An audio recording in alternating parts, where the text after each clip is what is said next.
ये है मेरा फेवरेट फ्रूट्स, लीची और आम, जो अभी मैं मार्केट से लेके आई। तो अभी मैं इसको थोड़ा खाने वाली हूँ, काट लेती हूँ अभी। ये पूरा काट लिया, कंप्लीट हो गया मेरे को जितना चाहिए।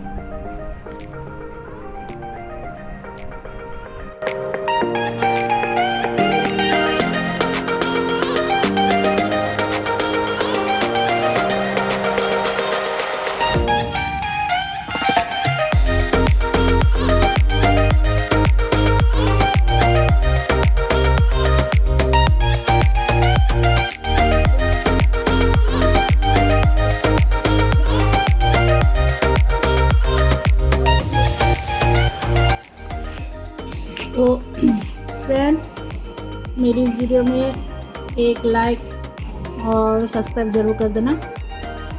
बाय।